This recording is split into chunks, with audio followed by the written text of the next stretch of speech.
today, governing these organizations has not always been a walk in the park, because boards often find that they face very unique and peculiar challenges that are not present in private sector entities.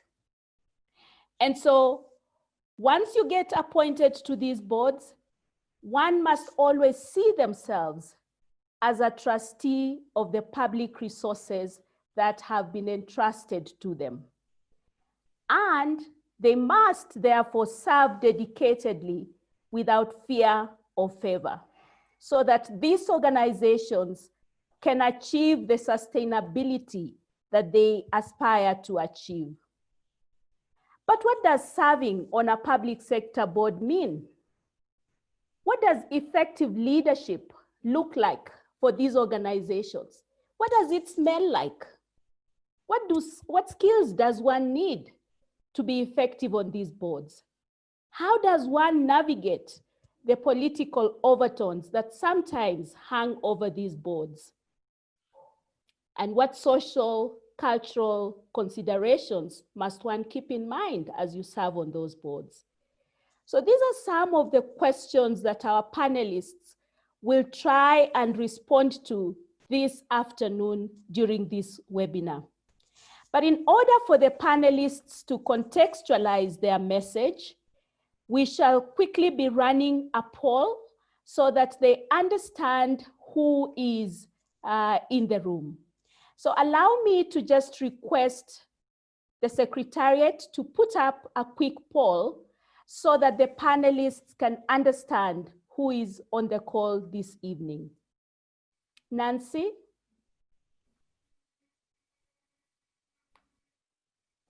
Okay, so you have the first question there. And the first question, please answer very quickly. Have you served on a public sector board ever? So is it a yes or is it a no? And the second question is, if yes, in what capacity have you served? Director, CEO, secretary, okay?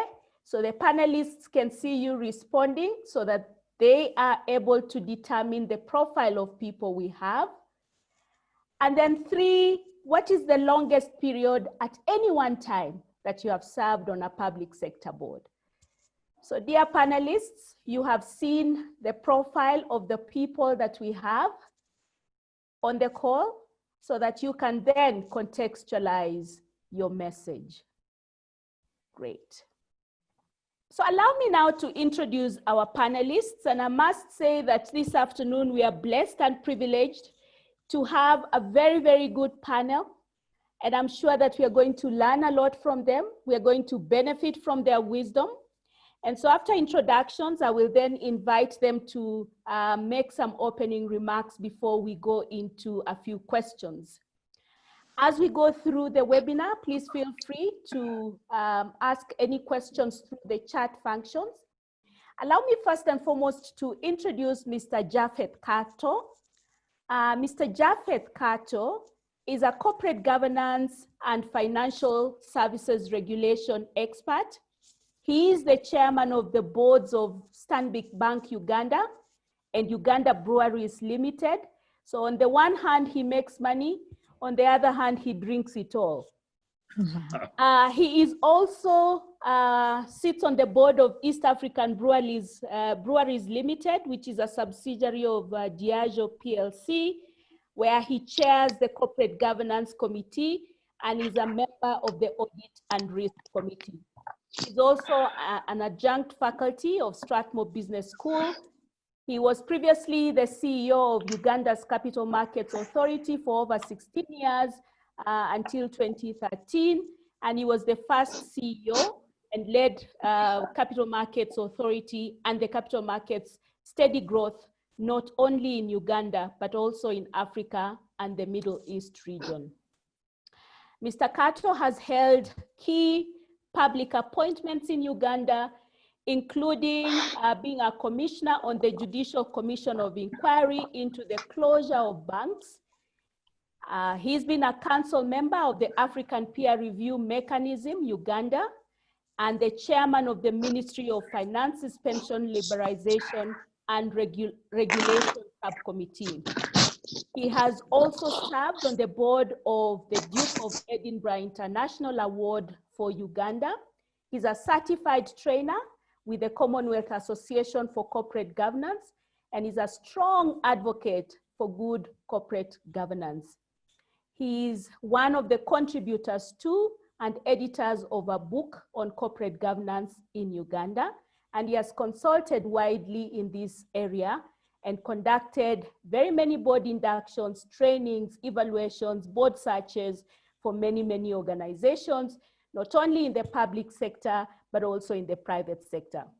So very happy to have you, Mr. Kato, with us this afternoon.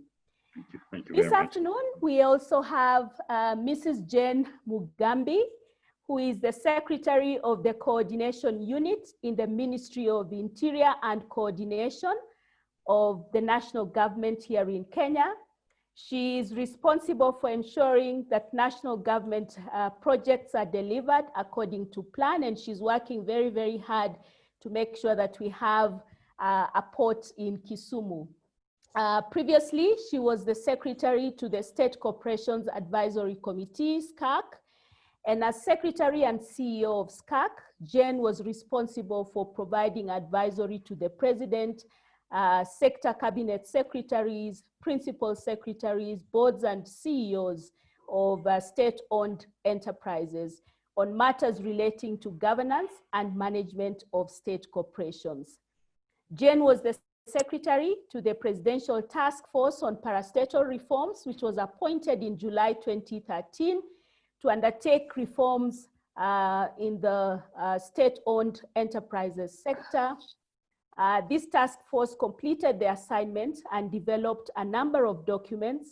Key among them was the report on parastatal reforms by His Excellency, the President of Kenya. They also developed the government policy on management of government-owned entities. They carried out, or rather conducted an inventory of state corporations. And one of the key documents that they also developed was Mwongozo, the Code of Corporate Governance for State Corporations. And Jane has been honored with an award of the Order of the Grand Warrior, OGW, by His Excellency, the President of the Republic of Kenya. Thank you so much, Jane, for agreeing to join us this afternoon. Thank you. Last but not least, we have another dear friend of mine. All these panelists are good friends of mine. I think I'm in good company this afternoon. We have Mr. John Gumi, who is the chair of the board of Kenya Pipeline Company Limited. He's also a non-executive board director on a number of boards, including CarePay Limited, which he's chairing that board. And these are the owners of MTIBA platform. John also chairs the board of Wananchi Group and is a non-executive director at Base Titanium Limited, as well as Kenya Airways PLC. For those of you who live here in the region, you know that John is one of Kenya's most celebrated bankers. He has had a career in investment banking for over 35 years, and he established himself as East Africa's foremost corporate and investment banker with a client base spanning local companies and international global corporates with a regional presence, state-owned enterprises, sovereigns, as well as financial services groups. He started Standard Bank's East Africa Investment Bank from scratch and oversaw its rise to the present #1 market position in East Africa. He has arranged a number of deals, including deals of up to 8 billion USD, primarily debt capital markets and project finance. Now, earlier on in 2012, he was appointed as the inaugural chair of Konza Technopolis Development Authority, which was spearheading Kenya's bid to become Africa's Silicon Savannah. John has also served as the inaugural director of the Communications Commission of Kenya. And he has, upon retirement, he founded Eagle Africa Capital Partners Limited, which is a financial advisory boutique firm. Thank you so much, John, for joining us this afternoon. Thank you for having me. Thank you. So I will now just call upon Japheth to give us some opening remarks in no more than 3 minutes. Japheth, over to you.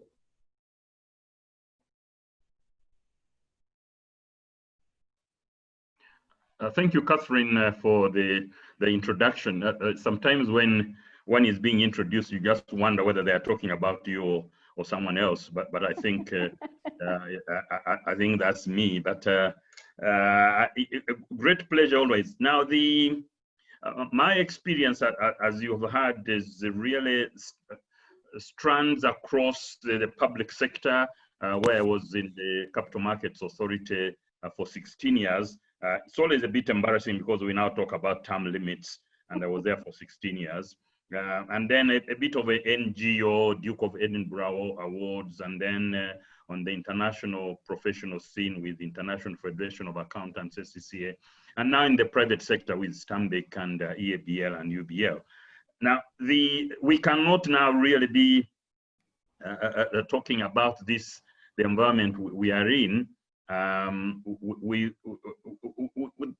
by not considering the impact on corporate governance that COVID-19 has had, not only in the private, but also the public sector.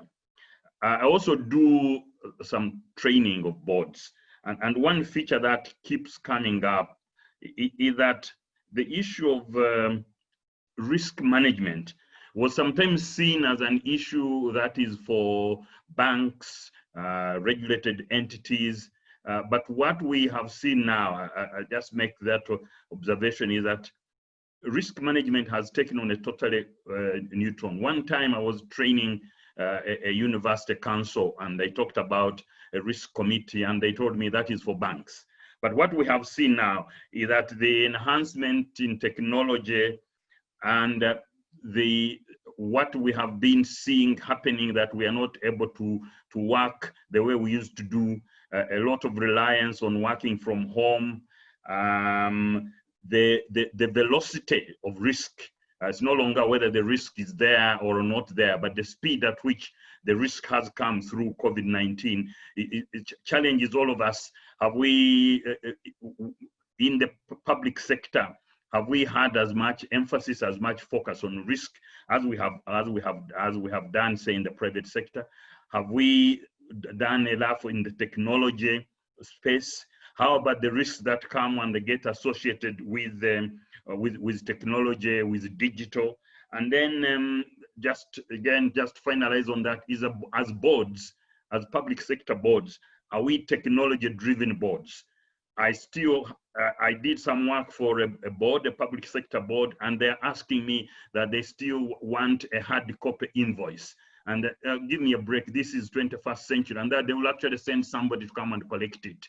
So really, my way of introduction on this is that the COVID-19 has changed the whole risk profile of the organization, and that as a public sector body, public sector boards, we've got to get on stream to be able to provide the board people with the technology that they need and the capacity that they need.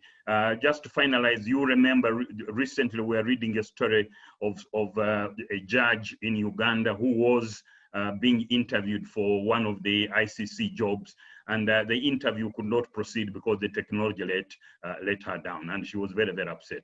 So this would be my open, Catherine, to say that is one factor that I see is very, very important. Also, the issue of agility. How quickly can the public sector board respond to the challenges that COVID-19 has brought? For instance, changing rules and regulations, procurement, and so on.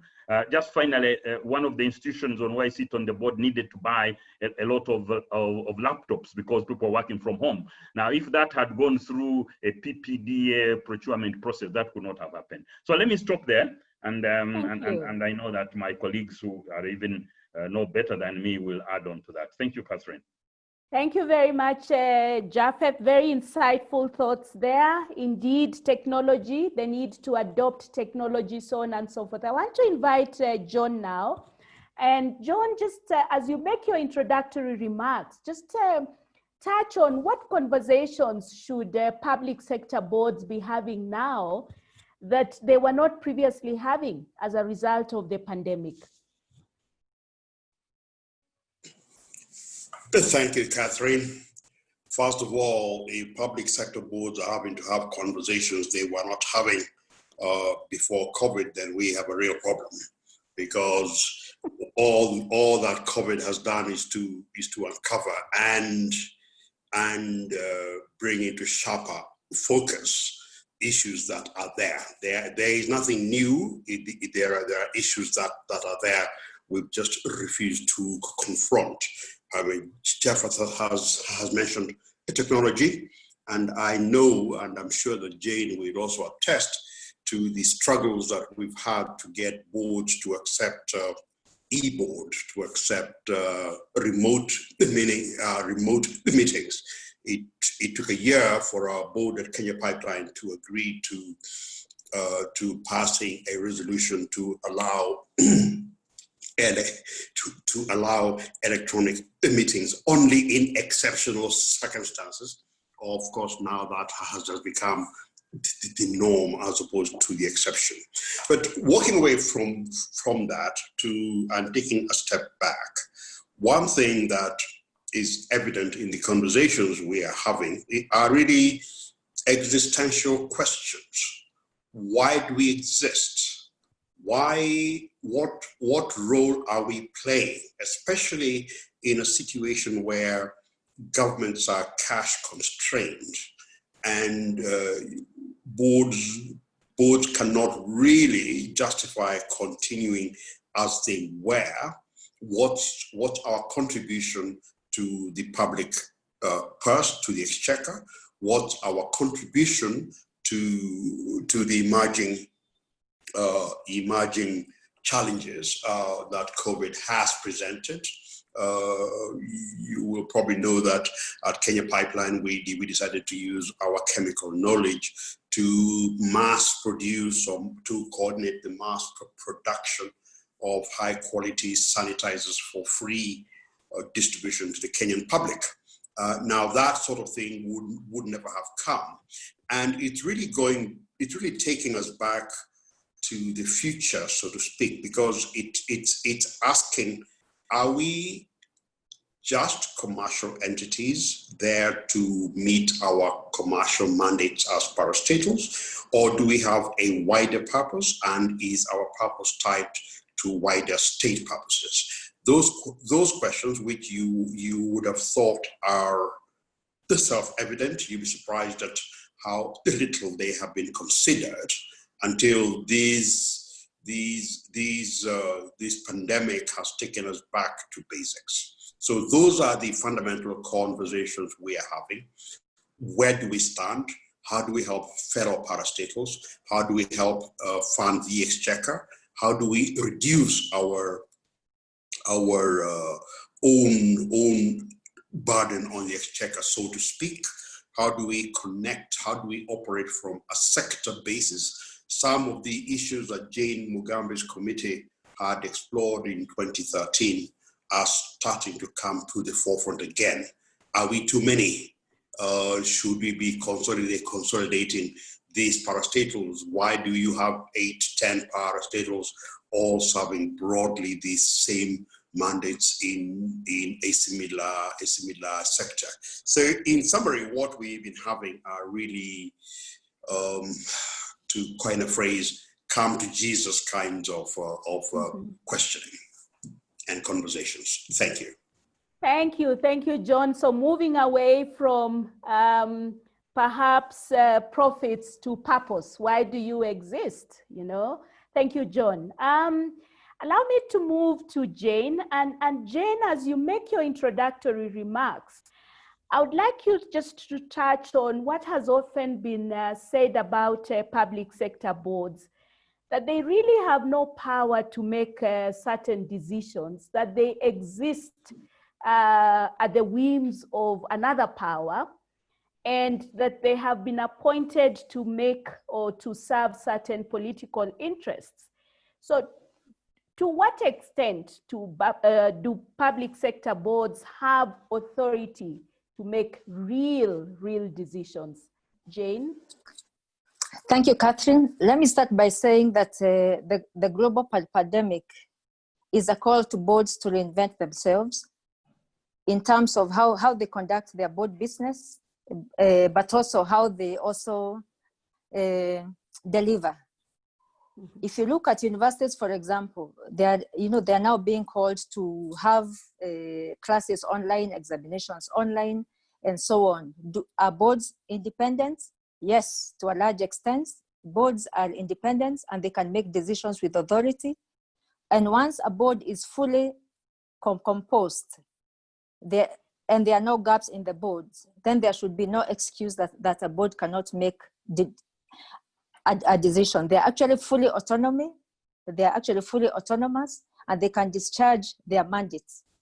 Catherine, remember that boards, the public sector boards in Kenya are categorized into about 7 categories. We have financial, we have commercial, we have regulators, we have universities, we have research institutions or tertiary, and we have regional development authorities. If you look at the whole COVID issue, we are having parastatals like NHIF, like KEMSA, like KEMRI, that have actually become, Kenyatta National Hospital, Kenyatta University Teaching and Referral Hospital, that have become so crucial in service delivery. So for me, what I would say is that the fact that the shareholder is government is by nature, these boards are political. But do they have power to exercise their mandates? Fully, I believe, unless they are not willing to. Let me also touch an item in terms of skills mix and so on. Mwongozo, which is the code of governance for state corporations, is a document which His Excellency the President himself commissioned and has charged all boards to ensure that they are complying with Mwongozo. And what Mwongozo brings is it differentiates, the role of the CS, the role of the PS, the role of the board chair, the role of the CEO. It injects in a new blood of the corporation secretary, just to ensure that board business is carried out in a professional manner. Yes, we are still struggling in a few areas, but the future of Mwongozo is in terms of moving to where King 4 is moving to, is towards integrated reporting, is towards organizational sustainability to ensure that our institutions are responsible and can sustain themselves even in the future. And therefore, effective leadership in public sector boards is possible. It can be done. It just requires people of goodwill, people of courage. In the last few weeks, His Excellency the President has asked state corporations who are in court with each other to get out of court with each other. Because again, as government, we are looking at how can we deliver to Wanjiko. Wanjiko won't understand that there is COVID, so I can't have a road, I can't have water, I can't have power. Therefore, we are looking into more novel ways of how we can deliver our mandate. So Catherine, moving forward, it is about reinventing ourselves even with this pandemic, because at the end of the day, our boards have to deliver. Thank you. Thank you very much, Jane. Well spoken. Before I come over back to Japheth, just to touch on the skills mix in the boards and to contextualize his answer in the region, I would like John to just comment on the issue of authority and power of public sector boards. John, you chair a board or a company that is of great interest to many Kenyans, that is always in the news. Please talk to us about power and authority vis-a-vis political will. Talk about a Hail Mary pass. We'll say it on Sunday. Jane has alluded to the reality, and the reality is that public sector boards in Kenya do have authority. They have explicit authority emanating from the State Corporations Act, which makes boards accountable and responsible for the performance of their corporations. What has happened in various boards which I have studied closely is that all manner of people have used quote unquote lack of authority or lack of power as an excuse for doing nothing or an excuse for doing wrong. Let me elaborate. Yes, it is clear that the board doesn't procure and the board doesn't hire anyone other than board appointees. But the fact that the board doesn't procure does not mean that the board has no influence or power on procurement. It's got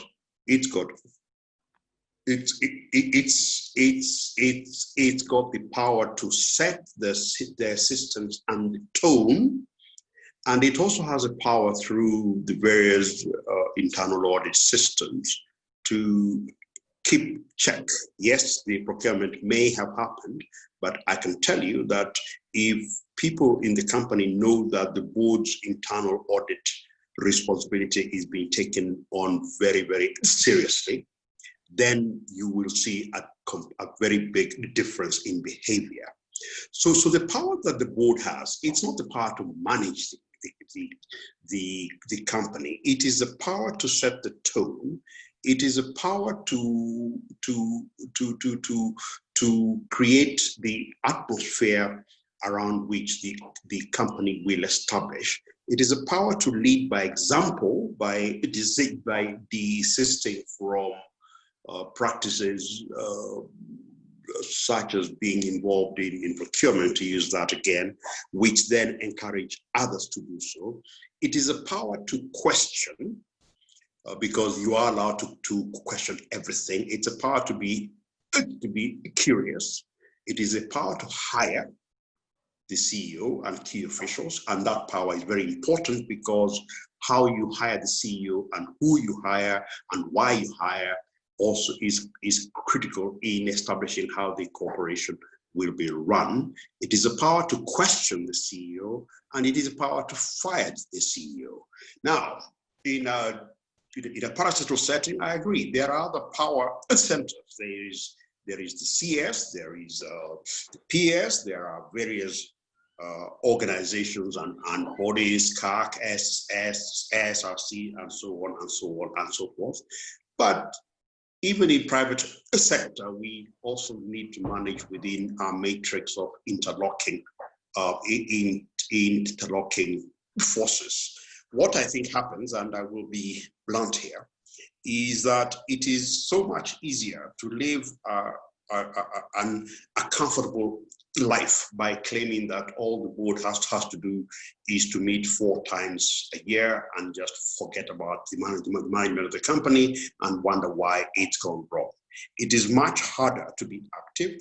I also caution that any board that seeks to actively get involved and direct the corporation must expect, at least in the Kenyan context, a vicious backlash, a vicious social media, mainstream media, political, business backlash. That goes with the territory. It's harsh, and then one just has to keep plowing on if one is sure that one is doing the right thing. So I disagree about power. I think it is a misinterpretation of power. It's interesting how Mwongozo has been used partly by boards to plead to plead their feeble status, but also, in my experience, by management who do not want to talk about uncomfortable facts, who wave Mwongozo and say, Mwongozo says we management are responsible for the operation of the company, and I wave back the State Cooperation Act and say yes, but Section 15(1) says that the board is responsible. So all these interesting media stories about Kenya Pipeline in general, and me in particular, have all emanated from that clash of trying to determine where the board ends and management starts. And it is a balancing act and a clash that will forever be there. I think it is important for that creative tension always to be there if we are going to exercise checks and balances. Thank you. Well said, John. Thank you very, very much. I come to you, Japheth, and perhaps share with us experiences across the region, Uganda, Rwanda. I know you have worked in those markets, and Tanzania as well. How does a public sector board ensure that they have the right skills on the board? It is very, very important to appreciate when discussing the skill set and how do you get the right skills, to really understand the shareholder, if we may use that term. And that is the government or the minister or the president or whoever has the authority to appoint, that the shareholder is a unique shareholder.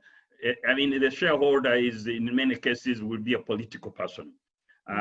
Therefore, that is the context in which you operate. Of course, they are trustees for us. We are the shareholders in if it is a trading enterprise, an SOE or a regulator and so on. But eventually, our agent there is the minister or the president, whoever has the authority to appoint.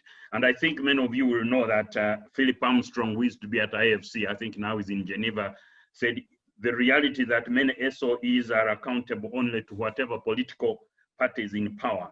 Herein lies the fundamental governance problem. Now, when we go to skills, in the private sector or listed companies and so on, places where John and I and many of you have worked, you've got what we call a nominating committee. The nominating committee sits and says, okay, we are going to have this board member retiring or have this vacancy, this is the skill we need. And therefore, let's go out in the market, either through the golf course or motor racing or formula, whatever, and see what we get. And some NGOs have even advertised. So there is that process of saying, that's what we need, let's see how we get it. Of course, it is important also to appreciate the big shareholder. I mean, if somebody, if you are owned 80% by another holding company somewhere, they will have an influence. However, what happens here, and the challenge I have seen in my experience, is that in the case of the public sector, you have these good regulations, rules, codes, and so on. But say if it is the minister actually appoints the board. Now, how the minister appoints the board is a mystery that sometimes I have never quite understood. So the minister appoints the board. Now, in some countries, I understand, like Tanzania, it is even more complex. I understand, and there must be Tanzanians on among the audience who will correct, that sometimes you have an institution, a parastatal government agency, where, say, the president appoints the chair and the chief executive, and the minister appoints the board. Now you can see those dynamics can be very, very difficult. So whereas you are able to say the nominating committee to determine what you need, sometimes you get a situation where actually you get a board, it's been appointed by the minister, maybe the board, say the parastatal board or the agency board has not been consulted as what they need, and then you get these board members, they're people of honor and so on and so forth, but you don't have the skill set. I mean, for a trading organization, I know boards of trading organizations that actually are out there competing. But when you look at the board, you do not get the skill that you need to be able to compete, to be able to do the business and so on. So the question was, how do you go about it? Although there is no nominating committee, my advice has been when I'm dealing with many of these boards is to say, look, this is about relationships and upward relationship. Therefore, as the chair of the board, and the CEO, and maybe one of the senior directors. Sometimes there are directors who represent ministries and so on, and those people understand the way things happen in ministries. Can you please appeal to the minister and say, Honorable Minister, you've got to add honorable there, otherwise you won't get anything coming out.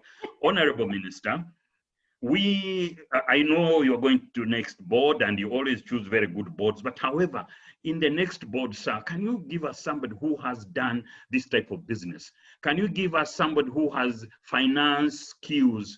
Can you give us somebody who has HR skills? This is what we are lacking. So that is a process, because if you do not do it, you're going to get a board and you do not have the skills. And then the other thing that, so you must do that engagement and you must develop that relationship so that you can influence the process, because it is their prerogative to appoint the board. Of course, there are principles which will be followed to be fair, to look at merit and so on. Then the other thing I would say is to where you, and I've done some work where I've had to advise that, look guys, it's going to be very difficult for you to get this board changed, because I do not know the criteria which has been used and you can't change them easily. So can you please, as a board, you have the authority to engage people who can be advised, the board or the committee and so on. Some boards actually struggle to form even committees because of the skills that would be lacking that. Can you get, advisors, consultants and so on to be able to advise the committee? Say if it is an audit committee and you don't have anybody with that experience, you can get somebody else to advise the committee, but of course the board takes the full responsibility. Then finally, the other one is really to train and develop these boards where the skills are missing. And we have at Stanbic Bank been engaging in the reverse mentoring system, where actually the board members who may not have certain skills, especially now we're talking about digital and so on, if you don't have them, there will be members of staff, not necessarily EXCO, but at a middle level that are actually doing the mentoring now. It is reversed because the mentoring used to be hierarchical. So it's not the board member mentoring the member of staff, but the member of staff mentoring the staff member. And then the other one is really to, as I said, to develop the skills,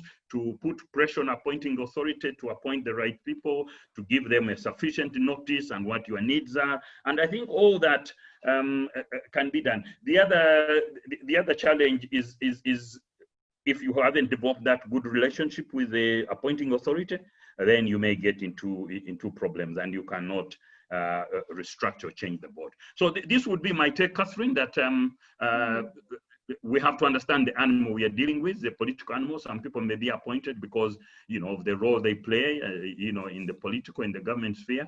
They may not meet the skills you want, but that's the way you can go about it. Thank you. Thank you very much, Japheth. You brought out the importance of stakeholder engagement and proactivity on the part, particularly of the chair of the board, in ensuring that you have the right skills on the board. I'm going to shortly open up the discussion to the participants, but maybe before we do that, Jane, can you just talk about remuneration in the public sector and how we can ensure that the remuneration is at an appropriate level to be able to motivate and to attract good board members? Jane. Thank you, Catherine. Public sector boards by nature, it is public service, and there can be no word really like remuneration. Yeah, it is government looks at it as it is a position of serving the public, of giving back. However, there must be facilitation in terms of travel, in terms of allowing you to communicate, in terms of facilitating whenever one is attending to the public service. So unlike the private sector boards, for the public sector boards, it is not possible to remunerate commensurably. But when we were undertaking the parastatal reforms, we had recommended that that parastatals be recategorized in terms of those who are undertaking those who are for profit, that they are able to be facilitated and to be paid sufficiently to allow them to actually deliver what it is they're supposed to deliver for profit. And those that are for service then would be in another category. So what it is now, we have a bit of segregation in terms of how much board members are, let me just say, remunerated, for lack of another word, but really it is not enough. It is not sufficient. But for facilitation, yes, that is done. Kathleen, let me mention something small about while my colleague spoke about the skills mix. Let me also mention that government is always under a lot of pressure from different constituencies to represent different stakeholders, whether it is people living with with disability, whether it is gender, whether it is age, whether it's county, and government has to balance. So you can see it is not only the skills mix, but there are so many other considerations that are done in the public sector boards, just to ensure that the different constituencies, because these institutions belong to Anjiko, they belong to the National Treasury on behalf of the people of Kenya. So the people of Kenya, when they look at a board, they want to see we are represented in that board. Asante. Thank you very much. John, let me come to you. What has been your most difficult experience serving on a public sector board? And what lessons did you learn from the experience? Thank you. I'm not sure which of the many I ought to bring up. But sounds like you're in pain every day. But let me answer that in the context of adding to what Jane and Japheth have said. Yeah. I think Japheth hit the nail on the head. This is a question of relationships.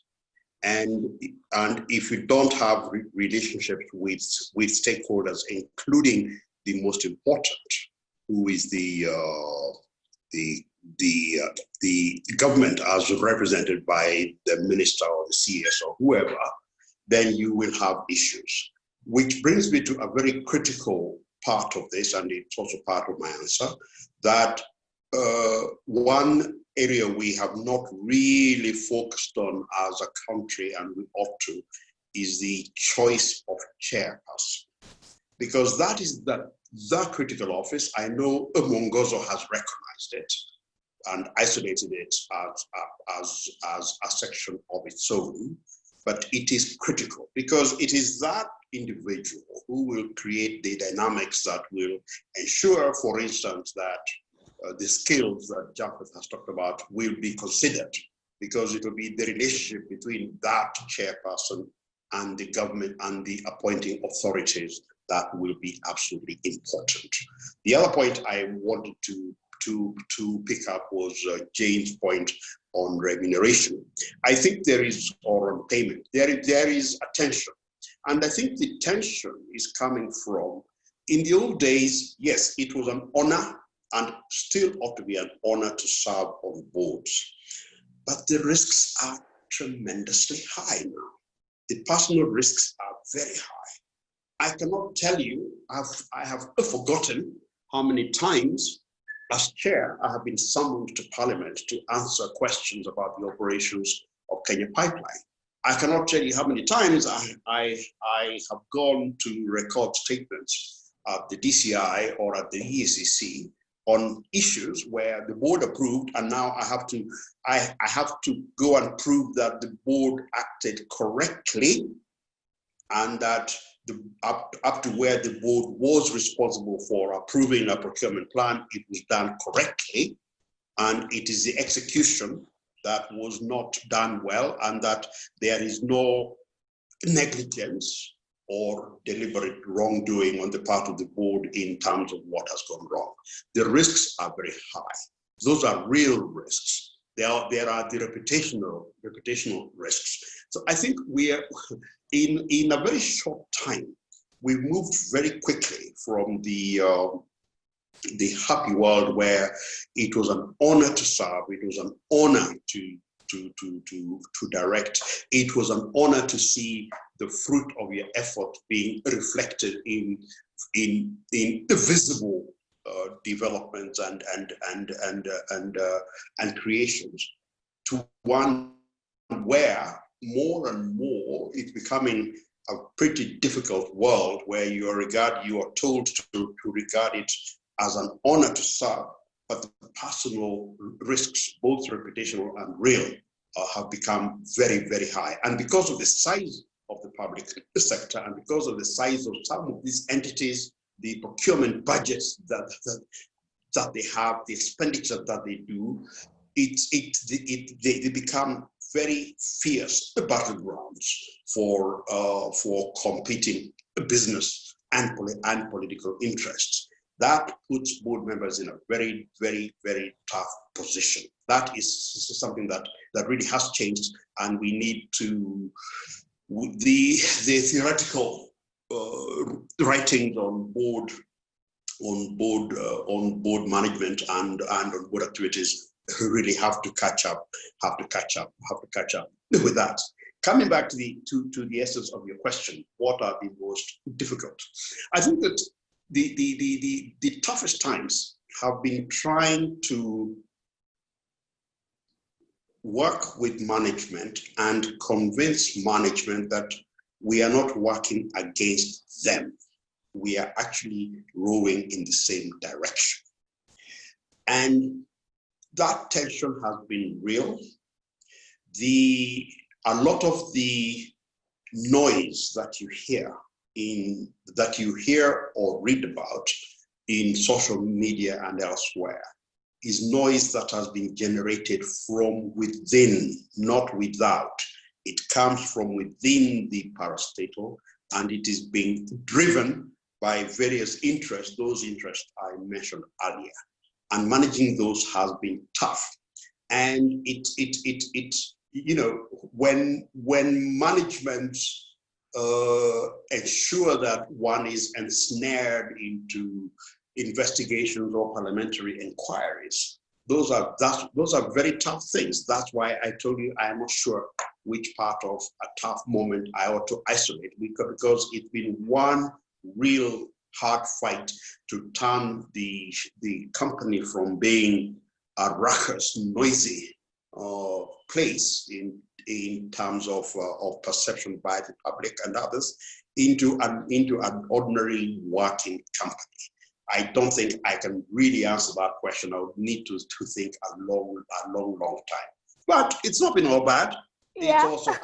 It also has had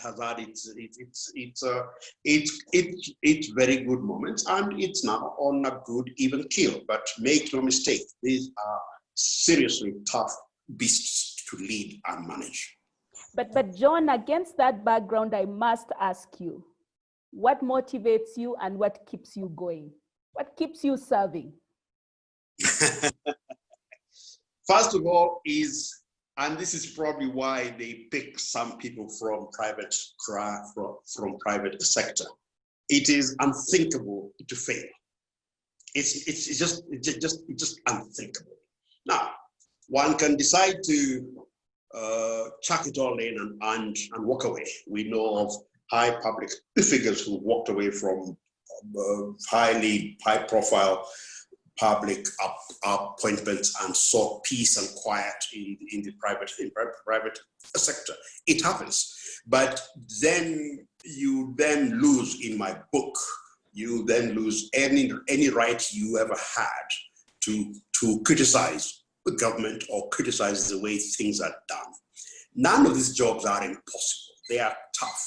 But if one has been trained for 20, 30 years in the private sector and cannot find a way to navigate these challenges, then I am not sure what sort of training one got, or whether one merely coasted out there. These are tough things, but somebody has to do them.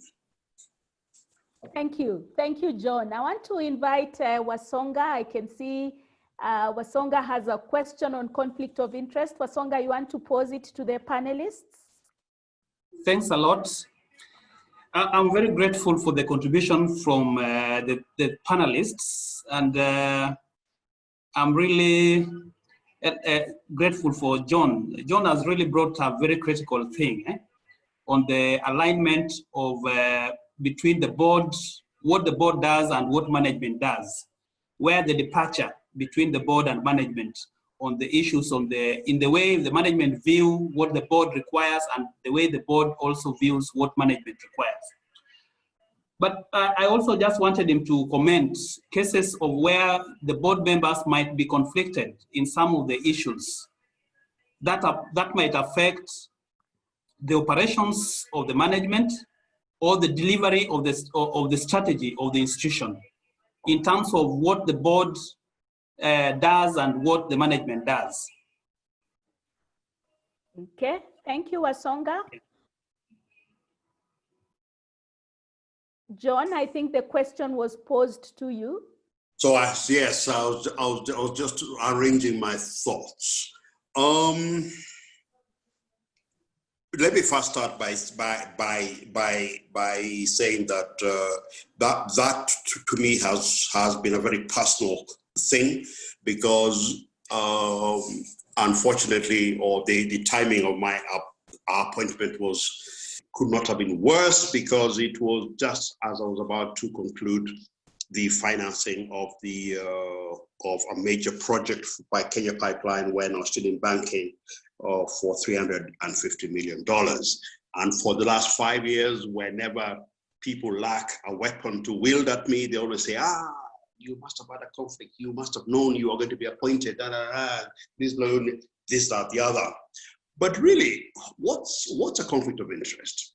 The people that you appoint on boards are not coming from Mars. They are coming from Kenya. You are, or Uganda, or Tanzania, or whatever country you happen to be in.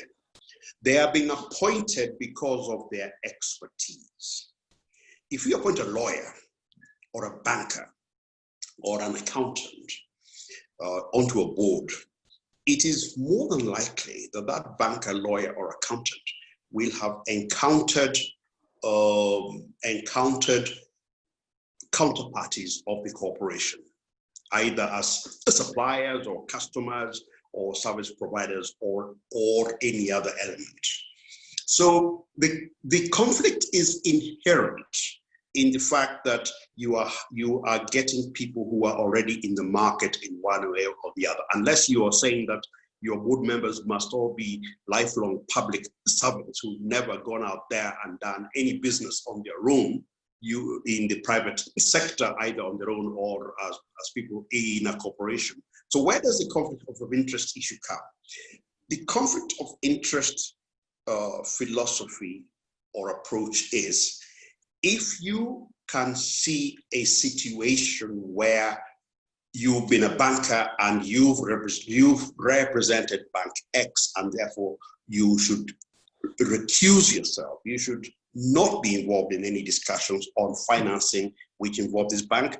That is the way it's meant to be. It is not that conflict of interest is illegal. What is unacceptable is that you don't declare that conflict of interest. I remember when I took over the chairmanship, when I became the chair of CONSA, one of the first things we had to do was to get a banker. And I went back to my bank and told them, on no account should they dare to bid for that banking business. It would put me in an impossible position. Now, when you hear conflict of interest in the public space, they are not talking about that neat part where, they are talking, if one is to be honest, that board members have a business interest in what is happening in the company, whether procurement or hiring or so on. And to me, it is very clear what one ought to do. First of all, no board member should involve themselves in doing any business with the corporation with whom where they have a board sit. It doesn't matter whether you've declared interest. Perception in these places is everything. Even if you've declared hundreds of interests, you will people will not take that declaration as you fulfilling the requirement to declare your conflict of interest. They will never stop at that. They will say you are taking advantage of the place to do business with the company. So my own advice to board members is don't. Land the company, go and do business with Kenya Pipeline after you've left. But please do not do any business with Kenya Pipeline.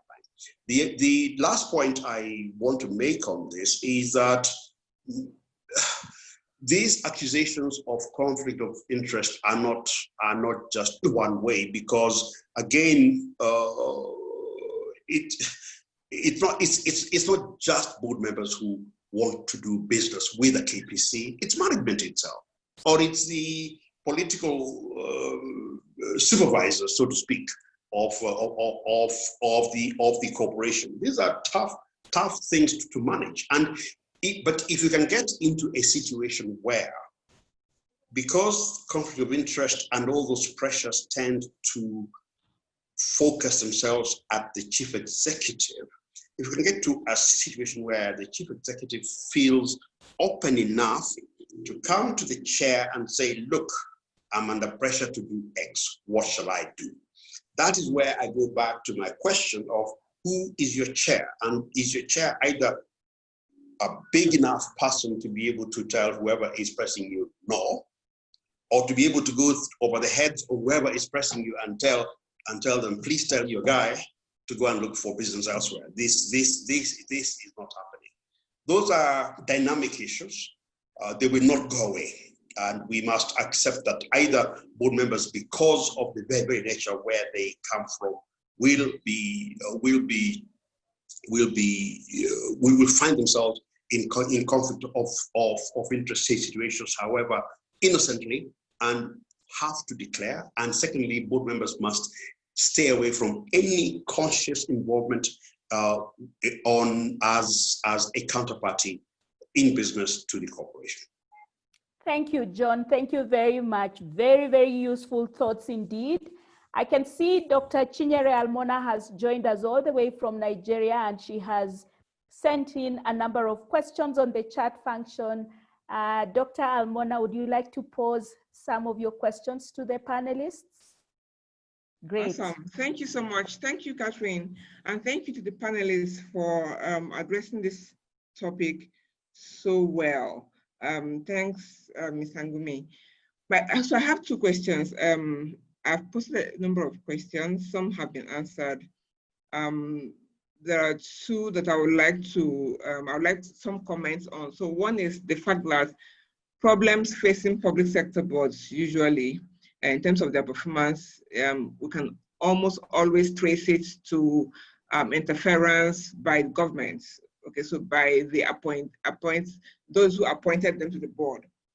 Can this be managed? Realistically, is it possible to manage this level of interference? That's one. Secondly, I believe that boards need to develop ways of understanding what impact they are having on the institution, what impact the institution is having on the creation of value for stakeholders and the society, because it's a public sector board. And therefore, from the onset, the boards need to develop measures that will allow them track performance, right?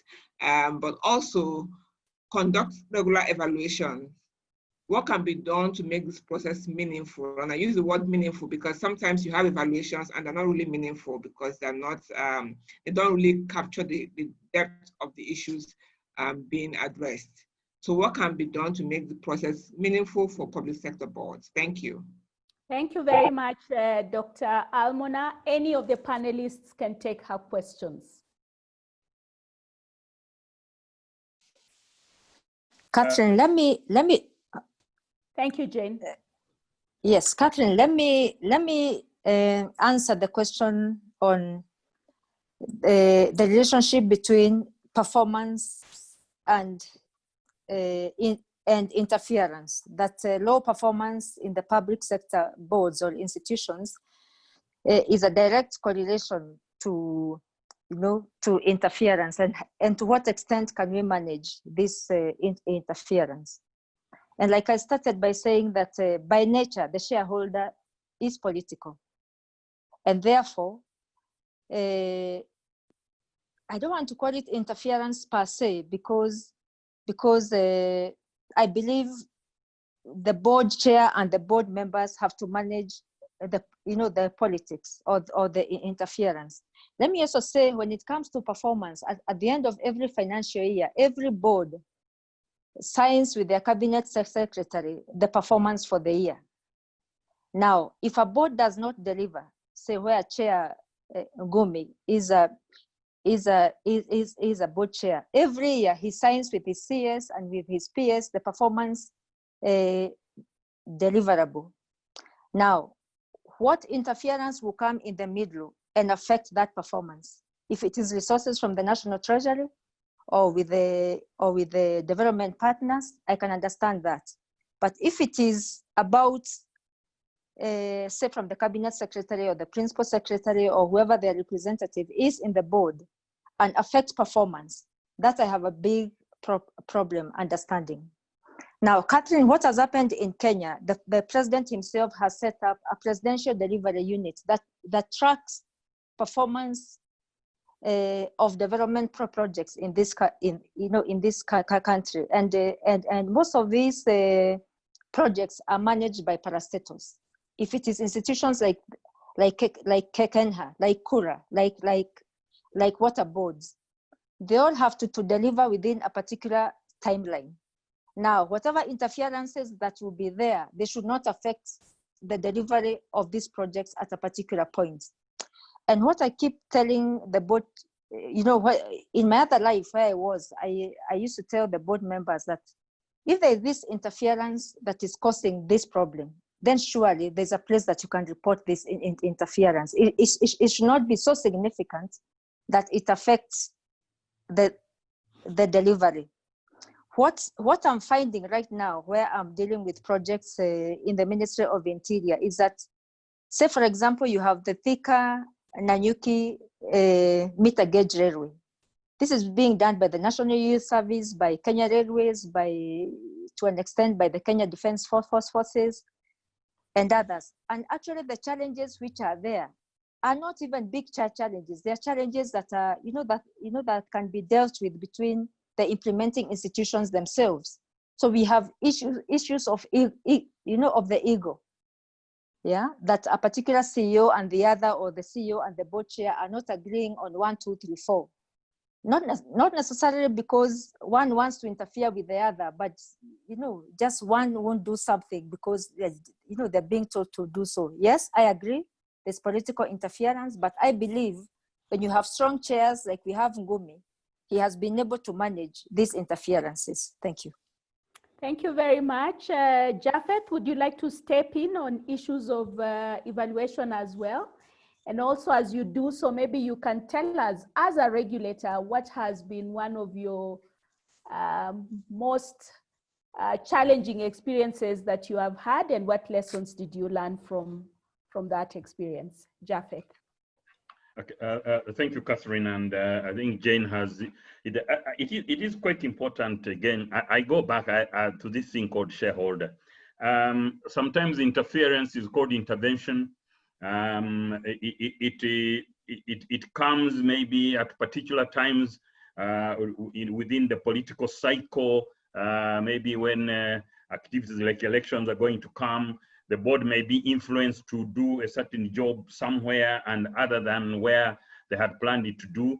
But as we have all said, it is really a question of the chair and other board member, whoever senior board member, trying to see how you actually engage with your relationship and say, where that is going to divert and it is going to be unpopular, and it may, instead of bringing votes, may make you lose votes. But that is the nature of the beast. There is going to be that interference. So the question is, how strong are you to manage it and deal with it? It is very interesting that I have seen now more evaluations of the board's performance being done. Now, the challenge is it a tick box exercise that there is a requirement to do an evaluation? And it has been done. I have never quite understood the consequences of poor performance. I do not know where these go when the appointing authority is looking at whether to renew the term of the board member or not, whether they actually look at the evaluations or the other factors. But the important thing to appreciate is in the public sector boards, what I have seen now, there's more training and development, sometimes even too much sometimes. There is also evaluation is being done. It's a question now of saying how effective, how helpful is it in order to renew the terms of the board or to appoint or to replace certain board members. I used to sit on the on one board, the International Federation of Accountants, and I was also on the nominating committee, which was responsible for the performance. If a board member of IFAC did not meet a certain performance standard, their term was not renewed. You had a maximum of 2 terms of 3 years each. So there were consequences of non-performance. Of course, the board member would be engaged and so on. Some they would have very serious arguments about you are not making a contribution. One board member challenged us from Latin America that what does making contribution mean? There are some board members here, all they do is say, oh, what management has presented, I support, it's on be very well done, is that contribution? But the point is that we also must make sure that the performance evaluation that is being done has got consequences and it's not a tick box exercise and will inform the renewal or the development of the board. That would really be my take on that. Great, thank you very much. You did ask an experience. Let me just please. One thing that I don't know, it happens in I think it happens in other jurisdictions as well. The thing that really used to get on my, I'll be polite what word I use here, is, and still does, is that a board term expires. There are some boards which have been constructed in such a way that all the term expires at the same time. And then the appointing authority does not appoint a board. And there is a period of 3 months, 6 months, 1 year without a board. Now, as a CEO, that is a terrible situation. I was very fortunate. I didn't really suffer a lot from that, maybe 1-2 months. But I think if the message is going across, there is no reason, and it is not really tenable, and it is risky even from a legal perspective, to have a board term expiring and there is no board for a particular period of time. I'll just say one time I was I was complaining about my board not being appointed for 2 months, and a colleague of mine from a certain jurisdiction, which will remain nameless, is not in East Africa, said that, oh, 2 months, I have had 2 years without a board. So what do you do as a CEO? What risks do you take? There is also this thing, ministers sometimes thinking that when there is no board, because they appoint the board, they can therefore do the work of the board. Excuse me, I think those are some of the risks. So that does get me very, very annoyed, and it does happen from time to time. Thank you, Japheth. Well said. Boche, I would like to come to you. You want to pose your question? Maybe we can make them very quick because we have very few minutes to go. Thank you. Just a quick question to Jane Mugambi, because my experience on the board is by the time all these good things come together, you're like 2/3 of your way through your first term, and execution of board mandates and board objectives sometimes is not achieved, and that break. So instead of having 2 terms of 3 years each, can the government consider 1 term of 6 years so that a board may start something and finish within their term? So. Okay, Jane, over to you. Thank you so much for the question. You realize because of the changing, that the business world or the business dynamics, they change very, very quickly. And strategic plans now are no longer 5 years, they're actually 3 years. Yeah. So the 3-year term, even when the parastatal reforms were being undertaken, it was envisioned that a 3-year term is sufficient actually to deliver a project. Remember, the political calendar is also 5 years. Yeah, so we may not have the luxury of the 6 years, but one term, which is renewable once, is feasible for both the CEO and the board members. What I think is that, and what I advise boards is that whenever you get appointed, whether you're appointed in the middle of a political calendar or whenever you're appointed, is to look at the strategic plan, is to look at where the organization is vis-a-vis where you have come in, and work out a program to achieve, of course, in consultation with the cabinet secretary, with the principal secretaries who have representations in the board, and the National Treasury, who is also represented in the board, and the Attorney General now, because in Kenya, the Attorney General now is a member of every board. So it is possible, it is feasible, but again, it depends on the chair. And for me, Catherine, whenever I was inducting boards, because every board that comes in is inducted by the State Corporations Advisory Committee, which is a body within the presidency. It is also inducted by the management, so that the board members understand and appreciate where they are, what the challenges are, and what it is they can do to actually achieve their mandates. So I believe the 3-year term may not be ideal, but it is possible to achieve their mandates within that 3-year period, renewable ones. The challenge actually, in my opinion, is not the 3 years, but in what Mr. Kato said, that sometimes you find gaps in boards. The boards, the board members are not being appointed, within the time that they're supposed to be appointed by either the CS or whoever the appointing authority is. And this is actually where because this emasculates the board, because the board is then not able to move forward. But as long as a board is fully appointed, fully functional, then there should actually be no reason why this board should not, be able to achieve its mandate. Thank you. Thank you. John, politics and governance, are these two good bedfellows?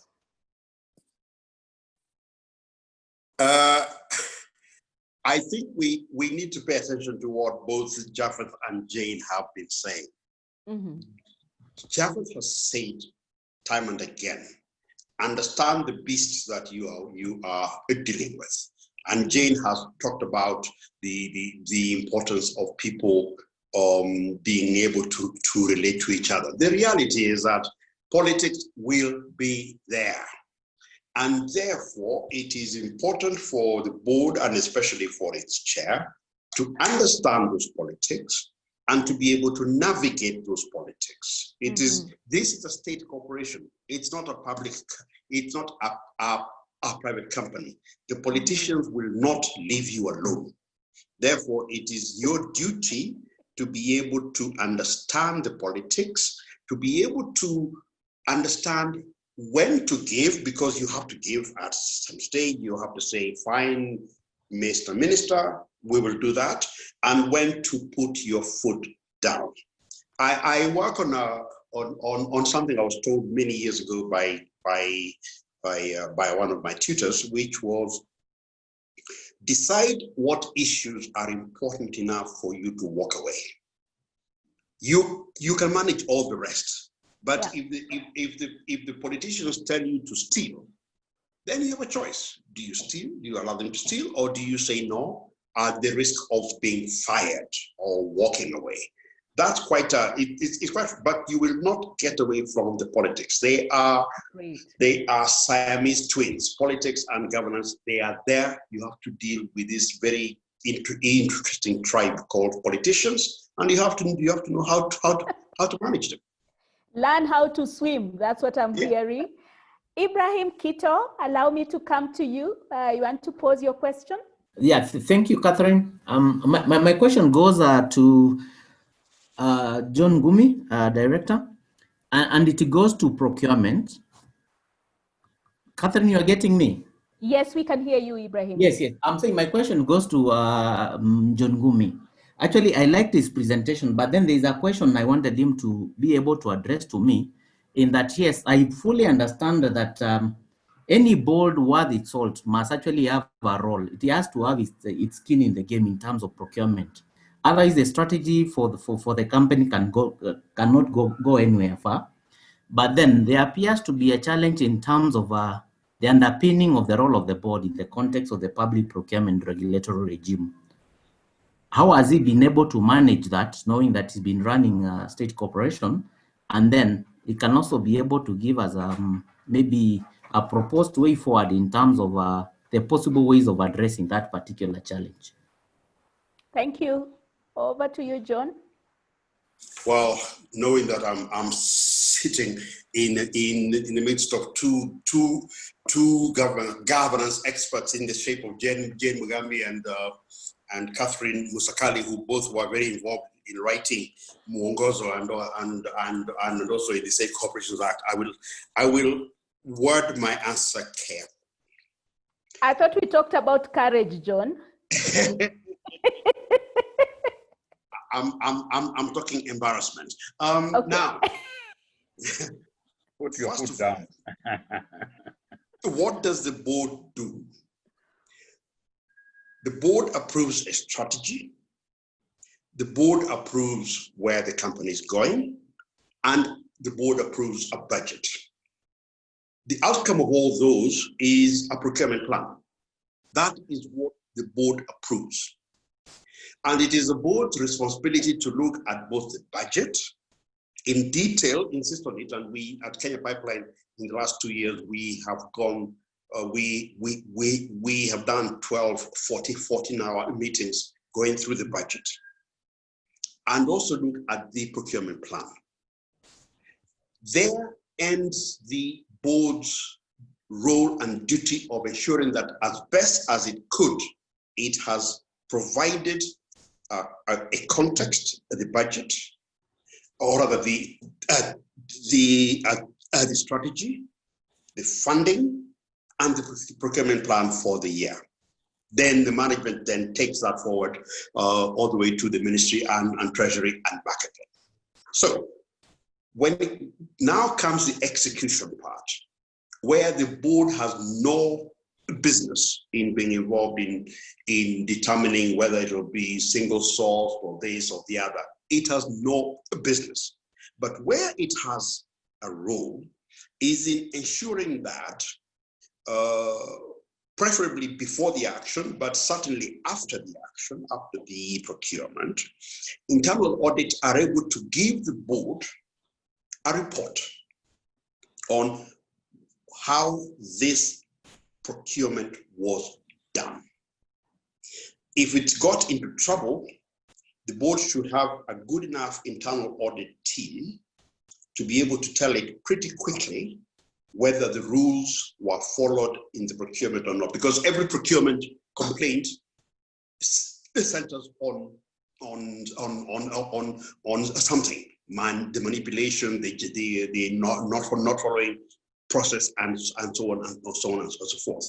So a good board, in my view, will ensure that up to where it's got control of things, the strategy, systems, the budget and procurement plan, it's done well. And then we'll also ensure that it can look at things, if not with foresight, a very good internal audit team will also be proactive and be able to advise management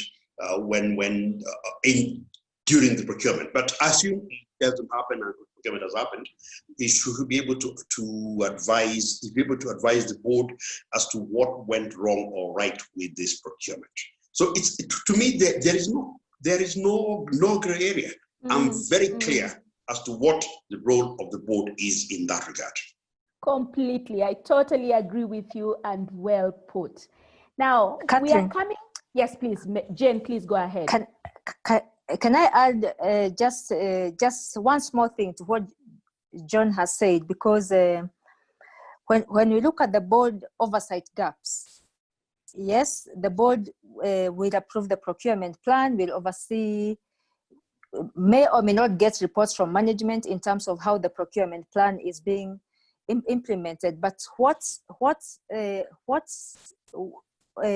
we have insisted to boards is that also make sure that the personnel who are managing the audit function and the procurement function are either in level 2 or in level 3, so that you have senior enough personnel who are manning these departments and who also then could, then advise the management and the board properly when it comes to procurement. Thank you.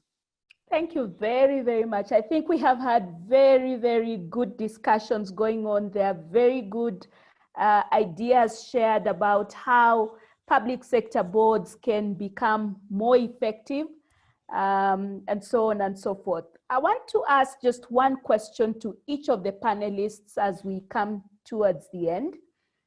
And assume that we are standing in 2030. What role, if you look back, what role do you hope to have played during the season, this pandemic, in the public sector?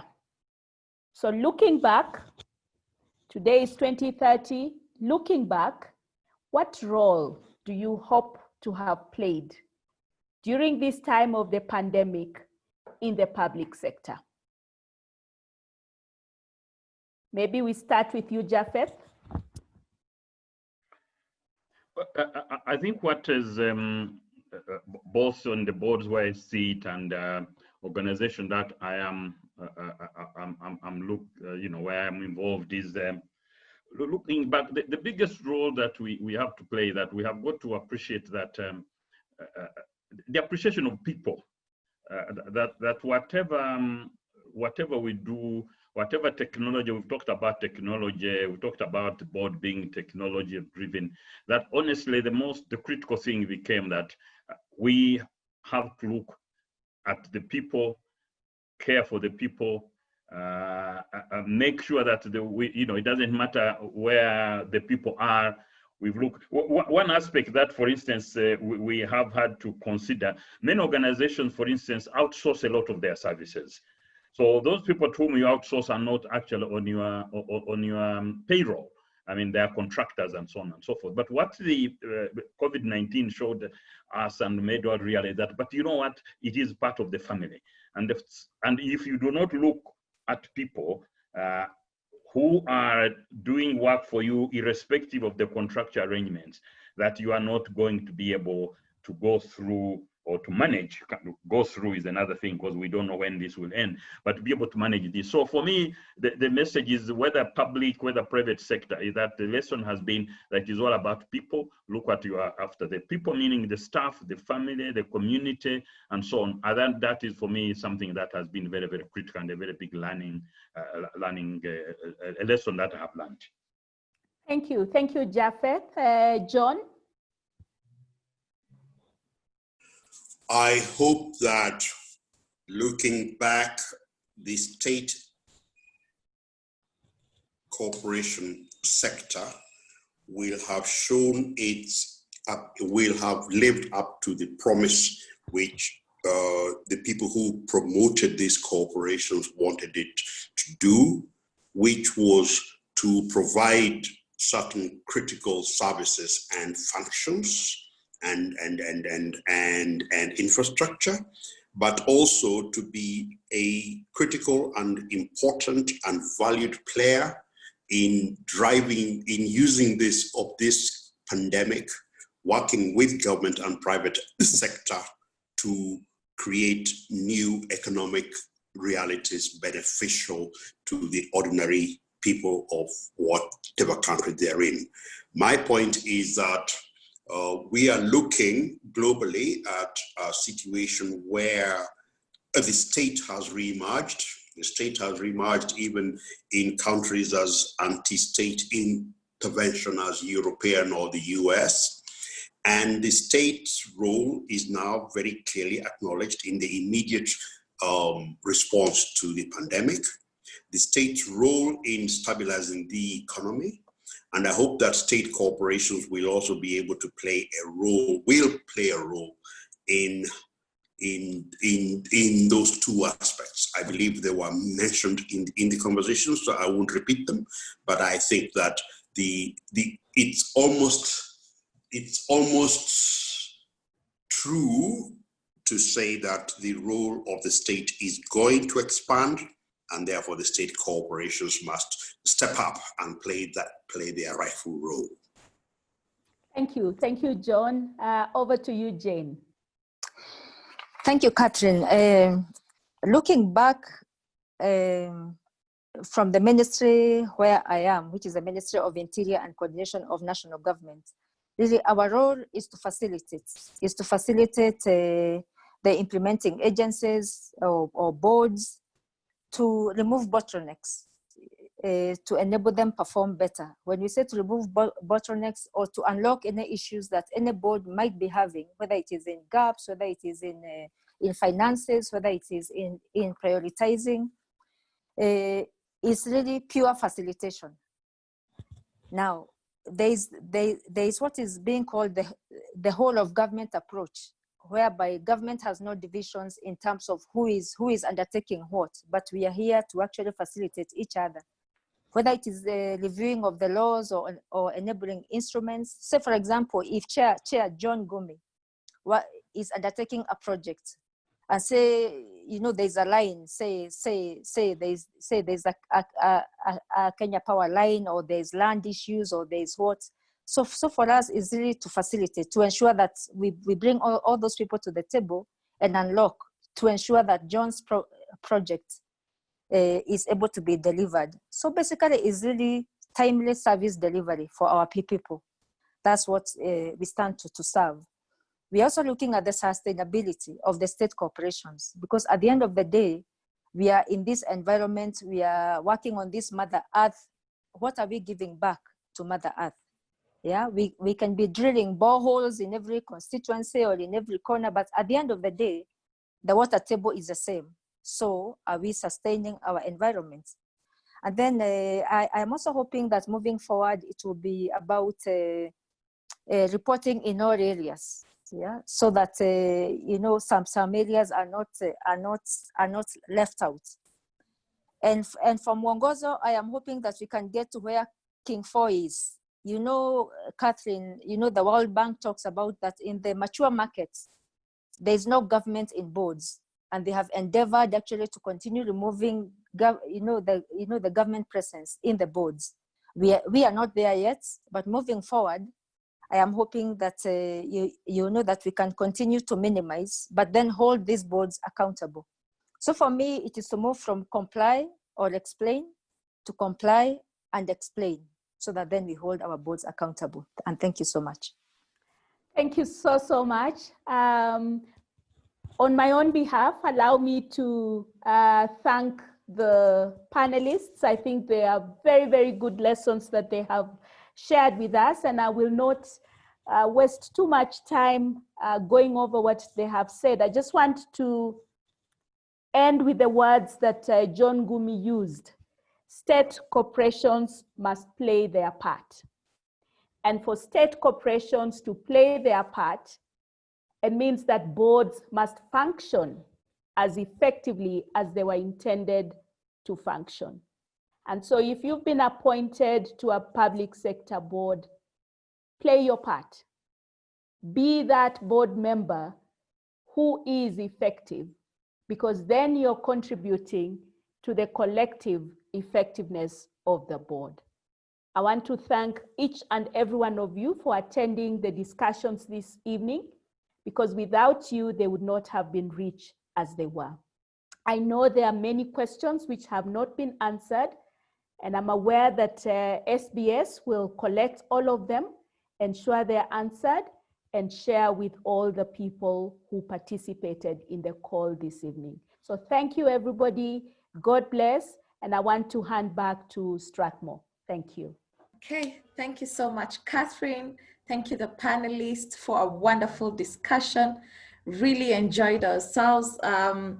I will not even try to add anything or deduct or make a summary, but the session was really insightful. I'd like to appreciate also the participants for logging in. There's a lot of coming up. You can see our next webinar, which will be on how regulatory authorities can support businesses during crisis. We'll definitely share the details with you. That will be happening next month. But also we'll be having something this Thursday, which will be specific to CEO. It will be a CEO dialogue on the future of work and the impact of digital economy on Africa's growth. The live registration is closed. However, if we are open to have at least 5 or so registrations coming in. So if you'd want to register your CEO, or if you'd like to attend, just share with us an email just stating that you'd love to attend, and we'll definitely get you a slot. I have nothing much to say. Mine is to appreciate you all for joining in. Thank you so much. Take advantage of these sessions. As Catherine has said, I think the questions are too many. Catherine will need to have another session or another recap of this. But the session has been recorded and we'll definitely share with you. It will be live on YouTube and our website, and we'll share with you the details. So thank you so much. May you be blessed abundantly. Thank you. Thank you. Thank you. Thank you so much.